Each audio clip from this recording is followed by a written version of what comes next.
Guys आज के इस वीडियो में हम लोग पढ़ने वाले हैं कि ग्रुप बाय और हैविंग क्लॉज कैसे काम करते हैं। सो गाइज ग्रुप बाय और हैविंग क्लॉज दो ऐसे क्लॉज हैं जो आपको काफी बार हेल्प कर सकते हैं छोटी छोटी चीजों में। वैसे जरूरी नहीं है कि आपको बहुत फ्रीक्वेंट इनको यूज करना पड़े, बट कई बार इंटरव्यूज में भी पूछे जाते हैं और कई बार ऐसी जगहों पर जहां आपको बहुत सारी क्वेरीज लगानी पड़ेगी, मतलब हो सकता है आपको खुद से लॉजिक लगाना पड़ जाए काफी सारा। वहां पर जो ग्रुप बाय और हैविंग क्लॉज है वो आपका थोड़ा सा काम इजी कर देते हैं। तो चलिए इस वीडियो में समझते हैं कि ग्रुप बाय और हैविंग क्लॉज कैसे काम करते हैं। So guys once again welcome to WS cube tech, myself Bhagirath Giri. और चलिए देखते हैं ग्रुप बाय और हैविंग क्लॉज को। सो गाइज ग्रुप बाय और हैविंग क्लॉज जो है वो हम लोग इस टेबल के एग्जांपल से समझने वाले हैं। तो ये हमारे पास आप देख सकते हैं 3 टेबल्स है। ये हमारी स्टूडेंट्स की टेबल है, ये हमारी सिटीज की टेबल है। और स्टूडेंट्स और सिटीज के टेबल में आप देखेंगे कि कुछ स्टूडेंट्स कुछ ना कुछ सिटीज से बिलोंग कर रहे हैं। ओके, अब ग्रुप बाय क्लॉज हमारे लिए क्या कर सकता है? Group by clause in cities से, यानी इन अलग अलग सिटीज से बिलोंग करने वाले स्टूडेंट्स को ग्रुप कर सकता है और फिर हम उनको अपनी कुछ क्वेरीज लगाकर काउंट करवा सकते हैं। ठीक है, तो जैसे एग्जांपल के लिए अगर मैं यहां पर कहूं आगरा, तो आगरा से कितने स्टूडेंट बिलोंग करते हैं? 2। ये 2 स्टूडेंट्स जो है वो आगरा से बिलोंग करते हैं। देन मैं कहूं भोपाल, तो 1 स्टूडेंट बिलोंग करता है। दिल्ली से 1 स्टूडेंट बिलोंग करता है और नोएडा से 0 स्टूडेंट्स बिलोंग करते हैं। तो ये जो एंट्रीज है वो हम लोगों ने क्या किया, किसी एक दूसरी टेबल में, या हो सकता है हम लोग व्यू बनाए तो उसके अंदर भी रख लें। ये ग्रुप बाय का काम करने का तरीका है। और हैविंग जो है वो ग्रुप बाय के साथ काम करता है। हैविंग ग्रुप बाय लगने के बाद ये डिसाइड करने में हेल्प करता है कि आपकी कोई कंडीशन अगर हो तो वहां कैसे मैच करवाई जाए। तो चलिए ग्रुप बाय का पहले सिंटैक्स देख लेते हैं। ग्रुप बाय का सिंटैक्स जैसे नॉर्मली हम लोग सिलेक्ट क्वेरी लिखते हैं वैसे ही होता है, और इसमें जरूरी नहीं है कि आप एक साथ 2 टेबल को ज्वाइन लगाएं तभी यूज कर पाए। ग्रुप बाय जो है वो ज्वाइन के लिए नहीं काम करता, आप किसी टेबल का इंटरनल भी लगा सकते हैं। तो हम लोगों ने सिलेक्ट करवाया एक कॉलम्स को किसी एक पर्टिकुलर टेबल पे किसी एक कंडीशन पर, और हमने फिर क्या कर दिया, हमने ग्रुप बाय कर दिया किन्हीं कॉलम्स की मदद से। ठीक है, तो ये आपका ग्रुप बाय का सिंटैक्स होता है। तो चलिए वर्क बेंच पे चलते हैं और वर्क बेंच पर हम लोग इसको इम्प्लीमेंट करके देखते हैं, तो थोड़ा और इजीली आपको अच्छे से समझ में आ जाएगा। तो वर्क बेंच पर आ जाते हैं और यहाँ पर मैं WS क्यूब नाम का जो हमारा डेटाबेस है उसको यूज कर लेता हूँ पहले। और ये बता रहा है unknown database. Okay, spelling mistake हो गई थी। चलिए, तो ये हम लोगों ने डेटाबेस में स्विच कर लिया है और मैं पहले आपको टेबल दिखाता हूँ स्टूडेंट्स वाली। Select star from students. Okay, and साथ ही साथ में आपको ये स्टूडेंट्स की हमारी टेबल है, आप देख सकते हैं। और साथ ही साथ में मैं आपको यहाँ एक टेबल दिखा देता हूँ सिटीज की। ठीक है, तो ये हमारी सिटीज और स्टूडेंट्स की टेबल आ गई। अब हम लोग यहाँ लगाएंगे ग्रुप बाय क्लॉज को और देखेंगे कि ग्रुप बाय क्लॉज कैसे हेल्प कर सकता है हमारी। तो हम करेंगे select star from students. Okay, and यहाँ पर स्टूडेंट्स के बाद हम लोग लगाएंगे group by.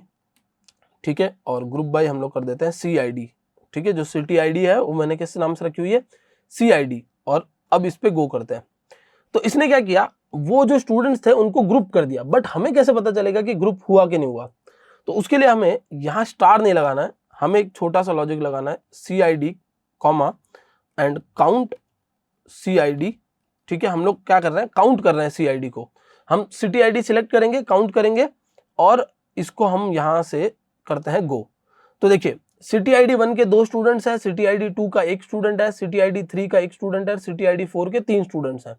But city ID जो है उससे तो पता चलना नहीं है कि कितने स्टूडेंट्स क्या है। तो हम अब इसके बाद जो है वो हमारे ज्वाइन को भी लगा सकते हैं। ठीक है, तो अब ग्रुप बाय से पहले ही लगेगी सारी चीजें।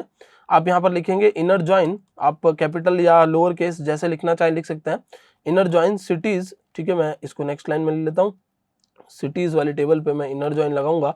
और आपको ज्वाइन का बिल्कुल भी आइडिया ना हो तो इसी प्लेलिस्ट में पीछे आपको कुछ वीडियोस मिल जाएंगे जिसपे आप जाकर ज्वाइन को अच्छे से समझ सकते हैं। तो इनर ज्वाइन सिटीज और ऑन हमें क्या करना है, students dot city ID is equals to cities dot ID। ठीक है, ये हमें ज्वाइन लगाना है और देन हम यहाँ गो पे क्लिक करते हैं। और अभी एक छोटी सी प्रॉब्लम है कि यहाँ आपको लिखना पड़ेगा सिटीज डॉट नेम, वरना उन सिटी के नेम नहीं निकाल पाएगा ये। ठीक है, और गो पे क्लिक करते हैं।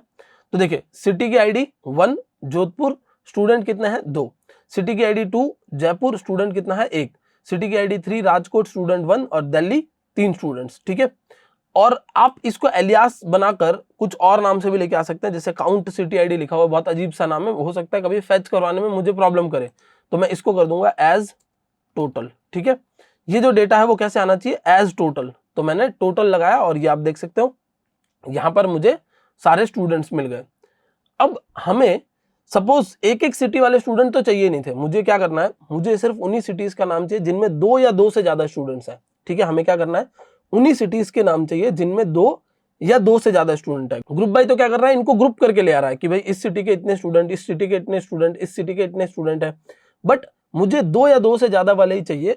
फिर आता है रोल हैविंग क्लॉज का। जो हैविंग क्लॉज है हमारा वो कुछ इस तरीके से काम करता है कि जैसे आपका ग्रुप बाय का काम हो गया, देखिए यहाँ एक वेयर कंडीशन भी है जो मैंडेटरी नहीं है कि आप लगाएं, मतलब हो सकता है कि आपको नहीं चाहिए हो, या हो सकता है कोई स्टेटस हो जो जैसे हम लोग देखते हैं ना वेबसाइट्स पर कि आप सपोज लॉग इन करना चाहते हैं और आपको बताता है कि आपका अकाउंट डिसेबल्ड है, तो वो स्टेटस उसका 0 करवा दिया। सपोज कोई ऑनलाइन कोचिंग इंस्टीट्यूट है, वो अपने वीडियो कोर्सेज प्रोवाइड करता है, किसी की फीस पेंडिंग है तो उसने उसका स्टेटस 0 कर दिया, तो वो उसको कोर्स को एक्सेस नहीं कर पा रहा है।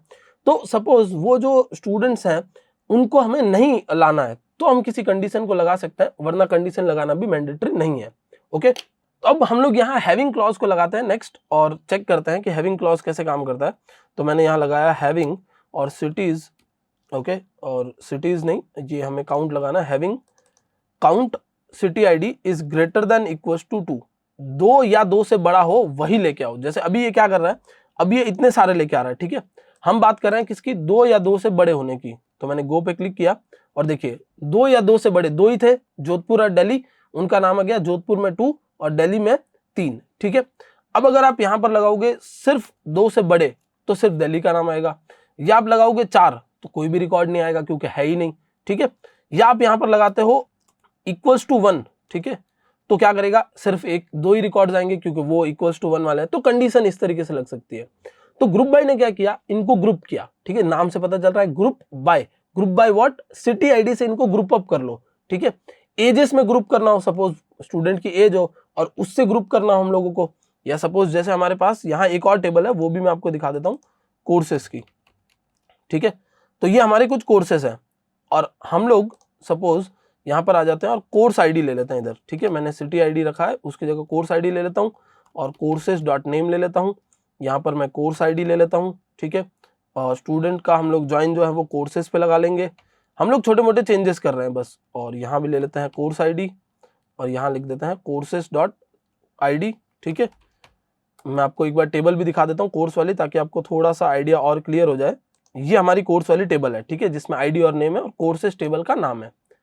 तो अब students dot course ID, courses dot ID, और ग्रुप बाय हमें किससे करना है, कोर्स आईडी से करना है, और हैविंग क्लॉज की अभी जरूरत नहीं है।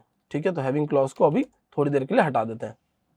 अब गो पे क्लिक किया तो देखिए पीएचपी के 2 स्टूडेंट, जावा के 3 स्टूडेंट और नोड जेएस के 2 स्टूडेंट्स आ रहे हैं। ठीक है, ये इनर ज्वाइन हमने लगा रखा है, जिसकी वजह से 2 टेबल्स के बीच में ये ज्वाइन लगा के निकल के आ रहा है।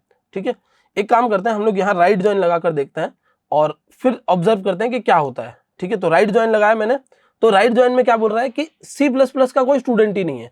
तो C++ का अगर कोई स्टूडेंट नहीं है तो ये उसकी जगह क्या बता देगा, ये उसकी जगह आपको एम्प्टी बता देगा। ठीक है, तो देखिए कितने हमारे पास कोर्सेस, ये 5 कोर्सेस हैं, तो ये जो है C++ उसके 0 स्टूडेंट्स हैं, तो ये उस पर्टिकुलर डेटा को भी लेके आ रहा है। ओके, तो वापस मैं इसको इनर ज्वाइन कर लेता हूँ एंड गो पे क्लिक कर देते हैं। और अब मैं अगर हैविंग क्लॉज लगाऊं और मैं यहाँ बोलूं कि count course ID is greater then 1, तो सारे आ जाएंगे। मैं ग्रेटर देन 2 की बात करता हूँ। ठीक है, तो सिर्फ और सिर्फ जावा आएगा क्योंकि जावा में 3 स्टूडेंट्स हैं। ठीक है, जावा की आईडी कितनी है देख लीजिए 2, और मैं आपको यहाँ पर ये स्टूडेंट्स वाले टेबल का डेटा फैच करवा के दिखाता हूँ। ठीक है, तो जावा की आईडी 2 है और जावा के कितने स्टूडेंट्स हैं, ये पहला, दूसरा और तीसरा, 3 स्टूडेंट्स हैं यहाँ पर। ठीक है, तो ये उसका काउंट दिखा रहा है। तो ग्रुप बाय और हैविंग क्लॉज कुछ इस तरीके से काम करते हैं। ग्रुप बाय ग्रुप करने के लिए और हैविंग उस ग्रुप किए हुए डेटा पर कोई कंडीशन लगाने के लिए काम आता है। सो आई होप गाइस ये कंसेप्ट आपको अच्छे से समझ में आ गया होगा। That's it for this video, thank you so much for watching.